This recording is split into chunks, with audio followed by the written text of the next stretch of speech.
Bonsoir chers auditeurs et chères auditrices de notre web radio R212, notre chroniqueur de l'ODJ, Adnan Benchakroun, partage son avis et sa réflexion avec vous dans cet article intitulé De la dénazification à la devoukinisation.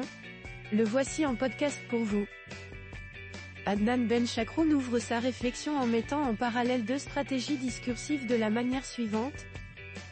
Quand la rhétorique politique s'arme des idées polarisantes, la scène politique mondiale continue de surprendre par la créativité des discours utilisés pour mobiliser les masses et justifier des agendas. Après que Vladimir Poutine a invoqué la dénazification pour légitimer l'invasion de l'Ukraine, voilà que Donald Trump, fraîchement élu, semble vouloir s'engager dans une devoukinisation de l'Amérique. Deux contextes différents, mais une mécanique commune, l'exploitation des peurs et des fractures idéologiques pour polariser et consolider le pouvoir. Notre ingénieur met en perspective la justification de la guerre en Ukraine par Poutine ainsi. En février 2022, Vladimir Poutine a déclenché une guerre en Ukraine sous prétexte de dénazification. Selon le Kremlin, cette opération visait à éradiquer l'influence néo-nazie prétendument omniprésente dans le pays. Une assertion fortement contestée par les historiens et les institutions internationales, qui y voient un prétexte géopolitique masquant une volonté expansionniste.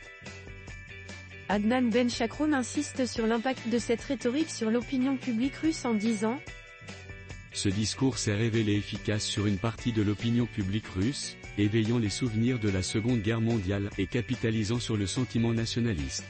En Occident, cependant, il a suscité l'incrédulité et renforcé l'unité des démocraties contre Moscou. En fin de compte, cette rhétorique a davantage isolé la Russie sur la scène internationale qu'elle ne l'a renforcée. » Le chroniqueur enchaîne sur le cas de Donald Trump, figure emblématique du populisme américain en ces mots.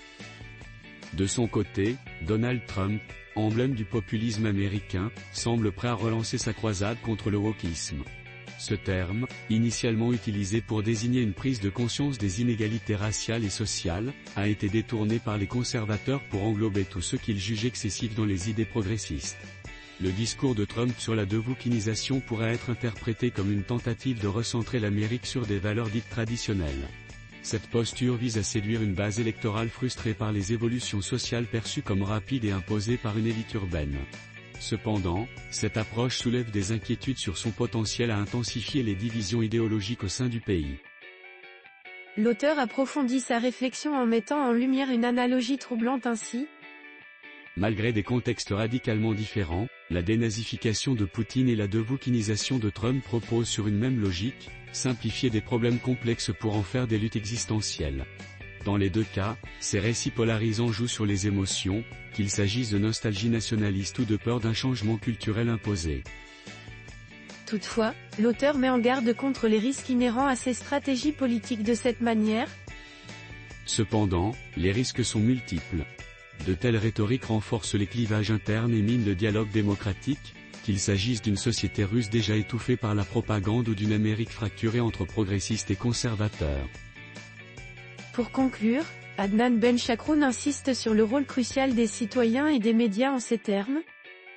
Les discours populistes, qu'ils soient géopolitiques ou culturels, ont en commun de détourner l'attention des véritables défis. Dans le cas de la Russie, la question d'un état de droit et de liberté fondamentale est éclipsée par un récit militariste. Aux États-Unis, la rhétorique anti-woke détourne des enjeux plus urgents comme les inégalités économiques ou le changement climatique. Face à ces stratégies, la vigilance des citoyens et des médias est cruciale.